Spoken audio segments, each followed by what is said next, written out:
welcome to EndoEmpower episode 7. I am Yadi, Endo Forward Foundation's Secretary and Creative Director.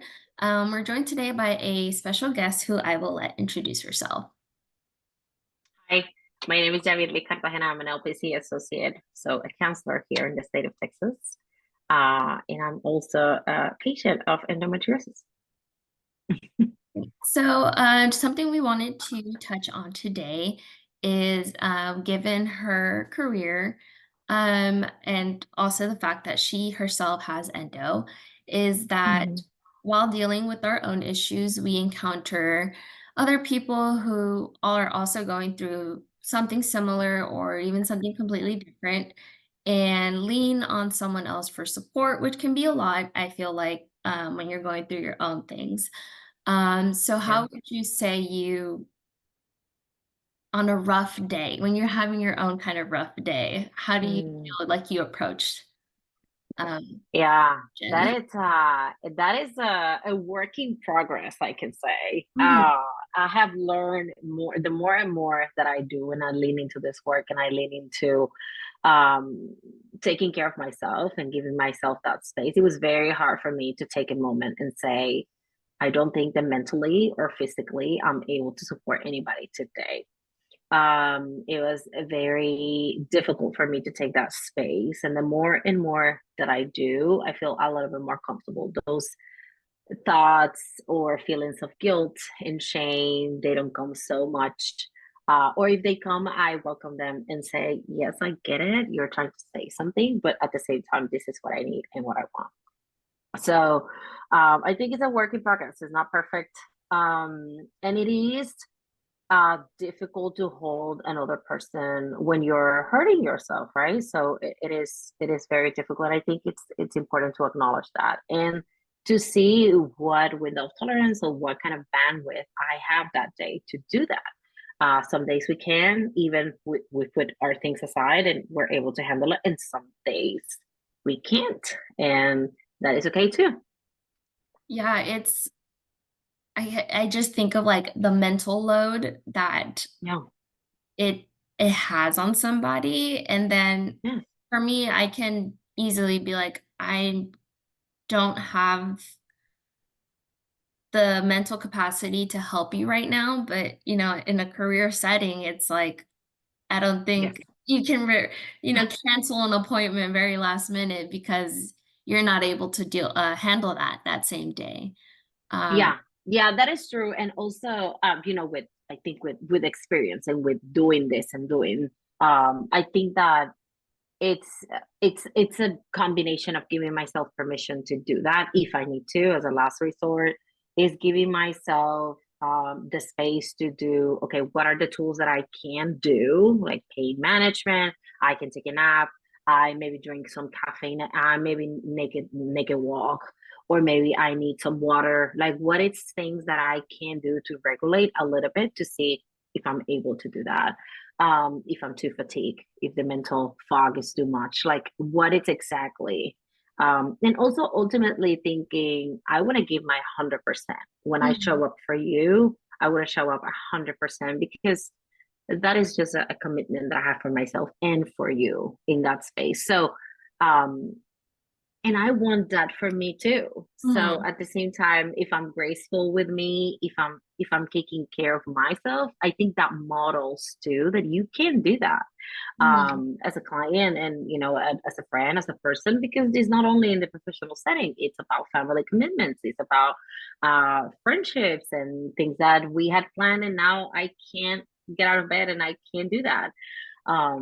So yeah, it's about giving ourselves permission and being able to deal with the guilt and the shame that comes in, and that it's okay. They're uncomfortable, but they're okay. Yeah, and I think that's something I think anyone with a chronic illness kind of deals with, is like letting yourself not have to do something or not force yourself to listen to other people's problems in a specific moment, because it's like, I need to show up for my siblings, I need to show up for my best friends, but I'm in a position where it's like I have a lot going on in my own head, and it's uncomfortable telling someone uh, I don't want to listen to your issues right now. Um, Yes. and or you just, your physical capacity too, I think it Yeah. gets in the way big time. Um, Yeah. Yeah, I think also it's about that it's why we cannot wait until we are at that point to be able to see the skills or the things that we need to do. We cannot wait until we know that we're going to cancel the plan to be able to say, to communicate any boundaries or expectations. I think that a lot of the work becomes from doing it, like having that plan before. Like, if I feel a certain way, this is what's going to happen. I'm going to cancel, or I'm going to take, maybe I'm going to move our appointment for later. Like, those things, like that preparation, it not only helps with anxiety that we give them some information. So, anxiety is not like making all these things in our head, but also we don't have to make those decisions in the middle or in the midst of the things that we're already feeling. And guilt and shame can come, and they will probably show up, but then you have like, hey, I already planned for this, I already have this, so we can calm them down a little bit more, those parts. it's funny you say that because I think I Yeah. am a very like I'll feel a certain way throughout the week leading up to something, and I try to Mm. convince myself that my feelings will Yeah. change. Like, "Oh, I'll be fine by then. I'll be good to go. This will pass by then." And Mm. I never really thought of that until you mentioned it right now because and Yeah. it's probably not the most helpful approach because Yeah. 8 out of 10 times my feelings don't change. It doesn't change. It does not Yes. change. So, I Yeah. was like, maybe I should start thinking of that when I'm like, "Okay, I know my feelings probably will not change. Do I Hmm.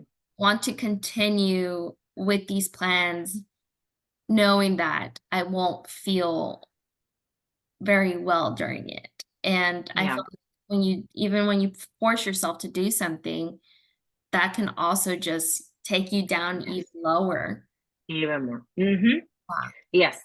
And what I hear there is a lot of hope. It's like, I really want to do this, Mhm. right? And I really want these things to change. And I really want, like, we can hold to that too. And we can hold to that. Oh my God, what if I wake up and I don't have this amount of pain? Or if my pain is lower? Or if I really can do that walk? Or if I can really, right? It's that hope. And I think with chronic illness, that it's something that we hold into a little bit because we want to feel well. Like, it's Mhm. not, I don't want to feel this way all the time. So I need to have something to look forward to, and we can hold that. And at the same time, we can make the plan for the plan A, B, and C if we need to cancel, Mhm. push, whatever. Because I will encourage you to think about how you feel when you cancel, when you have known for the week that you already knew that you were in a path that maybe that was gonna change. Like, maybe it's Mhm. very uncomfortable. You sometimes I use like, my self critic comes very strong. Like, you should have known this. You said this and Mhm. this and that, right? So that is making me feel bad in the moment. So what if I put some safety blankets in the middle so she doesn't come and spank me so hard, right? That part of me doesn't come so hard to attack me. So yeah, thinking a little bit of that is like, oh, if I put this, maybe I can be a little bit graceful with myself. I can give a little bit more grace, more compassion to myself. Yeah, I think also a big part of it is what are others going to think? Yeah. And not in I don't ever feel like my family will judge me um for canceling or anything like that. I just and this is something I talk about in therapy myself so much is like I don't want others to worry about me. And Mm. if I were to cancel, I know that that would bring that worry to them. Like, is Right. she okay? Like, how bad are things that she cancels on something? Mm. And then I guess it goes back to handling the mental load of what others are feeling and Mm. thinking while I'm already dealing with my own. And it's like I push myself back to consider others. And Hmm. it's a vicious cycle. Yes, it is. It is. And I will never tell you that we won't get to care about what other things. That is a Mhm. lie. I think that we will always care, right? Because we're social beings. Like we're social. We wired for connection, right? And we want others to like us. We want other people. We don't want to feel people uncomfortable, right? Mhm. So that about not caring, I'm not gonna get to the point that I'm not gonna care. That I'm never gonna tell you that. But I think that's a lie. We're always gonna care, but to what level, Mhm. right? That is my proposition. To what level are you gonna put them in the first row, the second row, the third row, right? Like, what Mhm. is the level of Diane, I'm going to push my body in my mind so much just for them to not be annoyed by me. And I have a story, I don't know if you have seen it. There's a reel running around from Brene Brown, Dr. Brene Brown. You Mhm. know about her a little bit? I'm She, familiar with the name, but not super familiar with. yeah, with the work. See, she has a lot of work in vulnerability and shame and all of that. But one of the things that she says about boundaries is that she has like a boundary ring, and it's hilarious. And she's like, okay, so when people tells me or ask me something, my mantra is choose discomfort over resentment, Mhm. right? And what she does is like, and she gives the example of like, oh, can you do some cupcakes for tomorrow's or a class for his daughter or a son, I don't remember well. And she gets the ring 3 times, and she's like, choose discomfort versus resentment. And she's like, no, I can't. And choosing discomfort, right? It's like it's uncomfortable right now. It's very uncomfortable saying no. And maybe like I can't do that right now. But if I choose resentment, then I'll be doing the cupcakes. Oh my God, this kids, I had this thing and that, right? Mhm. So she's choosing the discomfort in the moment, and probably it's gonna be awkward when she goes to the class the next day or see the teacher in a week. And at the same time, she didn't choose to be resentful for it, right? These are emotions that they come a lot. We feel very uncomfortable when we are in the gathering, in the outing with the person. We even stand resentful about them. It's like, oh my God, I just have to do this. In reality, it's because we are putting ourselves in the back row. We're Mhm. not choosing ourselves, and we're not choosing discomfort. A little bit of discomfort sometimes is a lot, versus resentment. Does that Yeah. make sense? Yes, it does. I guess if you feel comfortable answering this, like, Yeah. you have a long day of work listening to everyone, and maybe, you're having a really bad day yourself, and you get home and your family is just throwing all these things at you. Mm-hmm. How do you decide for yourself, am I going to put my family, because for me, I'm very family oriented. So I Yeah. don't ever want to put my family behind or rows back. That's not the first row, even if that Mm-hmm. means I'm putting myself in the back row, which I know, Mm-hmm. at some point it's not I guess healthy, you would say. Um, so I guess what approach would you like, do you take in those situations? I think that depends, right? I think it's a work in progress. And sometimes my part that is very pissed off and resentful will show up quickly and will be snappy and will Mhm, be, uncomfortable, and we will show up in a way that it's not fun, right? When I notice that part coming up so strong, then I say like something is wrong. This is mhm. not my true self showing up for what is going on right now. I think that they have no. I think that now my husband knows a little bit more, and I can even just send a quick text like, "Hey, it's not fun." Like, I'm very drained, or this is hard, or I feel very tired.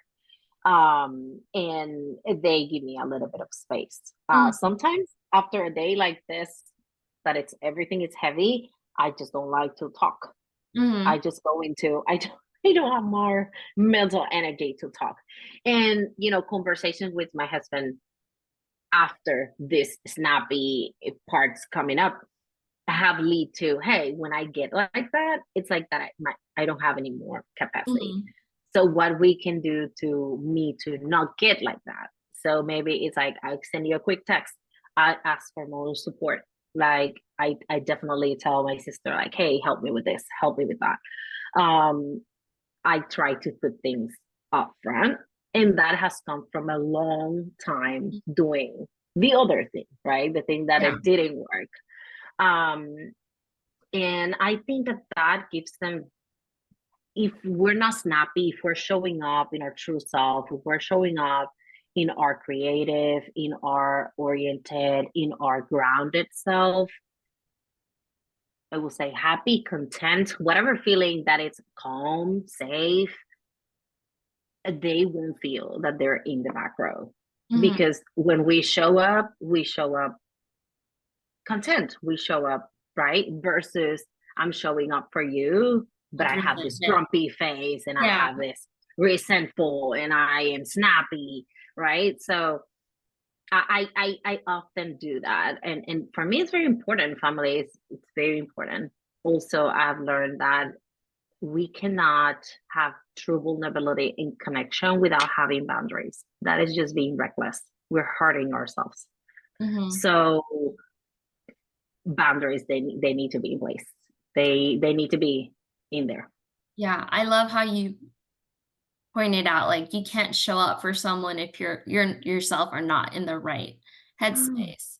Um, It's not fair for you, and it's not fair for them also. yeah, yeah, and, like, I love having these conversations because sometimes, like, it gets my own gears turning. I'm like, "I would Yeah. not thought of it that way," and I love grabbing these bits of information because 'cause I'm like, "How can Mm. I take this into my own personal life to better my relationships, with those Mm-hmm. around me?"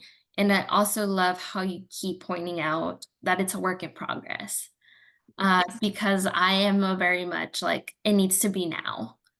Mm-hmm. Like, in this moment, it needs to be fixed, it needs to be done, and Mm-hmm. that's not the case, and I think Mm. personally, that's something I struggle with very much is accepting that it takes time. Oh, me too. Yeah. Believe me too. I was Of like, course. "Can we speed this up to right now?" Um, How we can get to heal, yeah, to done. Yes, I get that. Of course, you don't want to be, the middle is very uncomfortable, mhm, and it's very uncomfortable, very uncertain. So of course we don't want to be there. I don't like it either. Uh, but I will be lying if I tell you, oh yes, this is, it's great. And then once you put those boundaries, like everybody respect them and everything's that's a lie. They can't, mhm, because it's not like that. And then we go with that expectation, and then who are we failing with those expectations? Ourselves.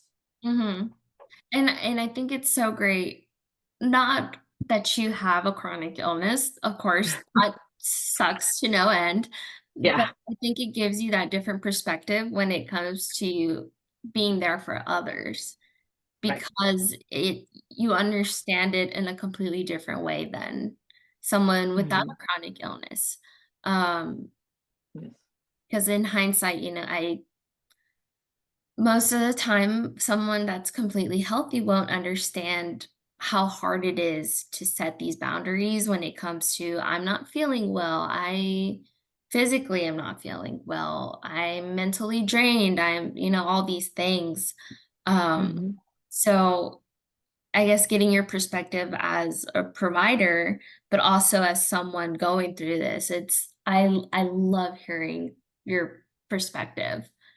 Yeah. Yeah. Well, it is, of course, but it's not fun. Do not recommend. This is the club that nobody wants to be in. And yeah, at the same time, it is, I don't know, I don't. I don't like to say like things has a have a purpose because many of they don't. But it is fueled my work and it has fueled my passion to help women with this and that's why I lean into boundaries and that is part of my message and because as a Latin community, a Hispanic community, we don't like a lot of our families are completely and we don't know what boundaries are and they don't feel safe and they feel distant and that's a lot of other work that we need to do but at the same time those are the only things that will give us a space to love other people and love us at the same time. I love that definition from boundaries from Prentice. I don't remember his last name. But it is the only way that I can show up for me and I can show up for you in the way that it's loving, caring, and not resentful. Same thing with clients. If I show up feeling all this way, a lot of the feelings that I'm feeling, they're mine. They don't have anything to do with them. Mhm. And then I'm gonna dread the day. I'm gonna dread the sessions that I'm gonna have. I'm gonna dread. And in reality, it's not about the work. It's not about them. It's about me and how am I feeling. So that goes back to me, and it's my responsibility to do that, to take care of that. Do you ever feel guilty, I guess you could say, when you show up to a session telling them, this about your boundaries or this about, your progress, this about grief, when you yourself feel like you're struggling with those things?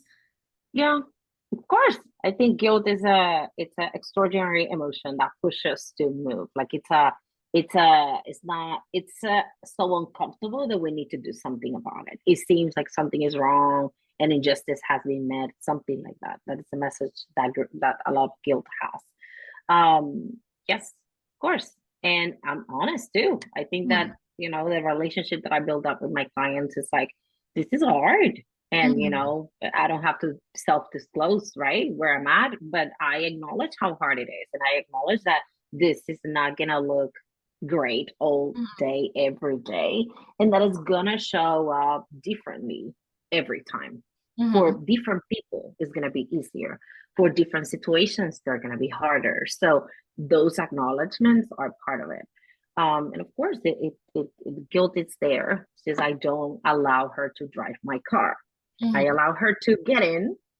As fear and anxiety, they're all there, but nobody touches the car. Like Mhm, nobody touches.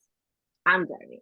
mhm. They can mess up with the radio. They can jump seats, but nobody's driving besides me, right?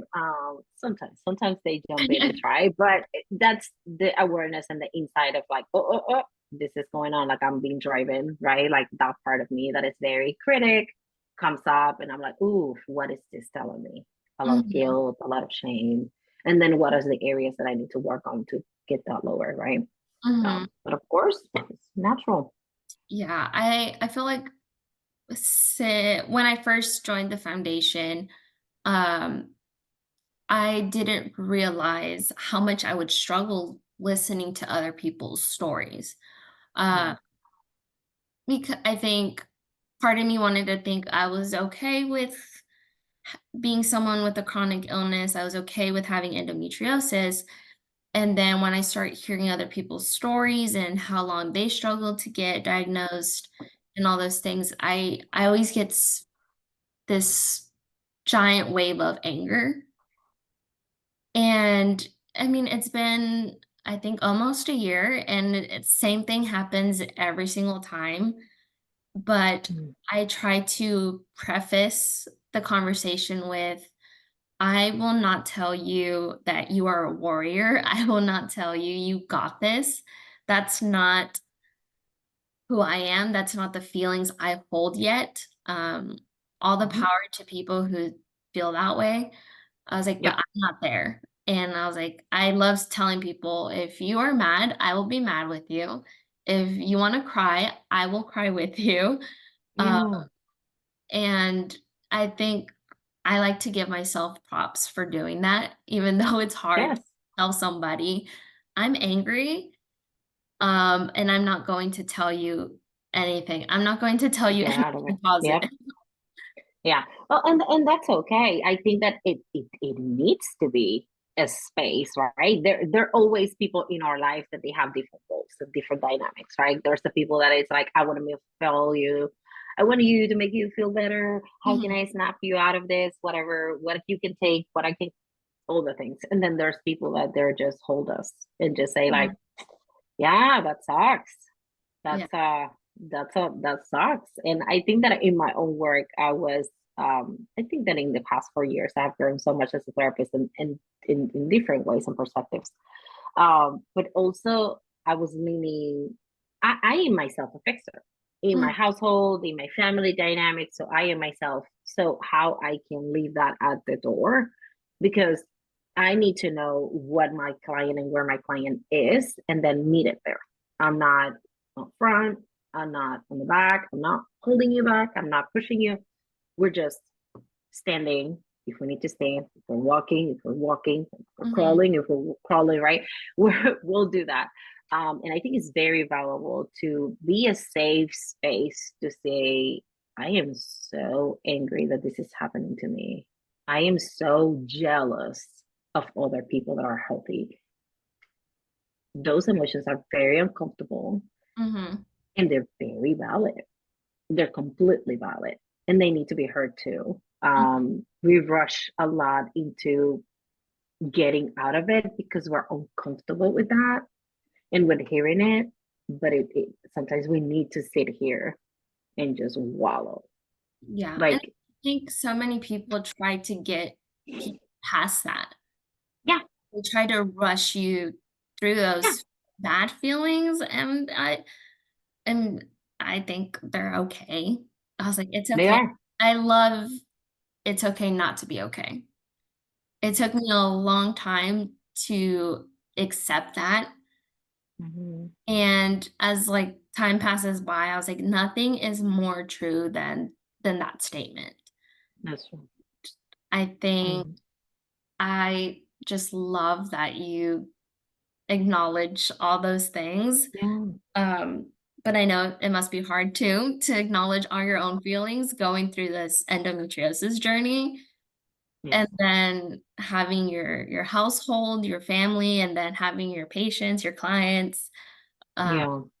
so I give you so much props for to do. Well, for me, it's an honor. I think that, what you just said is like, if they have in their household, if they are in the family, people that already push them to get better, Mhm, maybe what they need in here is a safe space to say, I am so angry, right? I am so upset. And I think that empathy comes a lot with when a person shares something for like about anything, you just believe them. That's mhm, it.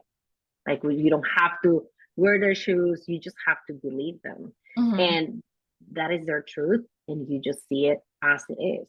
And if they say that it's 100%, it is 100%. That's it. mhm, And sometimes it's very difficult to do that. But also, I understand the need and the push of let's get better, because it's so uncomfortable. We don't want to see people that we love hurting. mhm. I get that. I get that. I don't want to be hurting. And I don't want any person in my family be hurting. Um, but yeah, sometimes it's time to just sitting here in the photo Mhm. and Very yeah. true. Yeah. Well, if I'm not sure if there's anything else you would like to add or um, I think that also one of the things that I have to, acknowledge too is like I do my own work, right? I have my own therapist and Mhm, I'm doing my own work. And that is something that people that are there for other people, that is something that you need, that kind of space. You need that space to process not only your own, but also it's like, oh my God, it was so heavy to be there for another person. Because we continue doing the work, we get other perspectives, we process, and we're able to integrate and then going back. Because if not, it's going to drain us. So mhm, we have to fill our cup. That is true. We have to fill our cup in a way. to continue giving, because if not, we're gonna drain ourselves. Yeah, no, for sure. And I think therapy's great. Talking to people is great. I was like, I wish Yeah, everyone did it. have access. Yeah. So I'm Hmm. hoping this conversation kind of makes someone feel more comfortable in knowing that they can reach out to someone who understands what Yeah. they or wants to understand what their needs are as far as getting help or talking to somebody. And it's not a bad thing. As I know sometimes in therapy I just sit there in silence sometimes trying to process my feelings or my thoughts. Hmm. And my therapist will just sit there and wait for me to be ready. And I Yeah. think people know that you don't have to talk the entire time. No. And sometimes it's so trivial, like that we think that are so trivial. Like we talk about anything that is not the main issue, but we're Mhm, still doing the work. We're building the relationship. We're building mhm. safety. This is something that, finding a therapist is something that it's work. It's interviewing and are we a Yeah, good fit? Do we feel each other? But also it's about trust and it's about safety. So we have to develop that first to even jump into things yeah, sometimes. yeah. And I know it's a big thing where it's like, you're the first therapist you see might not be the perfect Yeah. fit, and that's Yeah. okay. I think sometimes we feel very pressured to stick to that one person. Uh, True. and you don't have to. Hmm. No. Yeah. That's what consultations are about. And I didn't, right? I look for, and also I did the work with a great therapist for years, and then we finished those goals and I was ready for something else. Mhm, So, I found another therapist that it was going to help me get to the other level, right? mhm, To work on some things that I think that in year we resolved, and then I was moving to another thing. So that's a thing too. mhm. That is like when we feel like, okay, so I go there, I have done all this work and all these goals. Can they help me get this?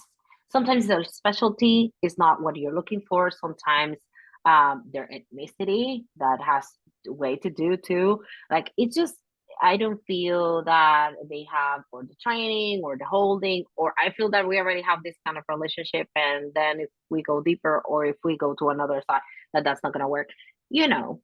Um, so you're welcome to move on and look for what you need. Yeah, Yeah, and I think it's great that you say that from your perspective as yeah, a provider yourself, because I think part of it's also like, oh, I don't want to hurt their feelings or I don't want them to be offended. And your yeah. perspective on that's like, no, like you get it. Sometimes you We can't get it. fulfill certain needs, and it's okay to move on. So, And I think that happens with doctors too, right? Like mhm, we go to a doctor, and then it gets to a point that you're like, I don't feel like they're hearing me, or I mhm, don't feel that their approach, they're pushing me into one approach that we've been tried, but I don't feel like that's the approach that I need. And then we have to move on. And that is okay. I think that's everyone's journey to getting diagnosed right there. Correct. Correct. It took me 3 doctors Yeah, and 10 years, 11 years to yeah. get diagnosed. And So yes. it's I think anyone with endo is very well versed in knowing there's doctors that will not fit your needs. Yep. So, Correct. I Yeah. so loved being able to talk to you today Oh, and same thing. your brain and hear your perspective. I love having these conversations. Like I said, it gets me thinking, and I hope anyone listening feels heard, feels understood. Yes, Um, at the end of the day, we're just here to talk about what we're feeling, and I'm sure everyone else feels as well. that's true. Yes. Well, thank you so much for the time. And I love the conversation. And I hope that we can have more conversations in the future. I'm sure we will. There's so many things. There's so many topics that I'm sure we can talk about. So we hope Wonderful. to have you back soon. Bye. Bye.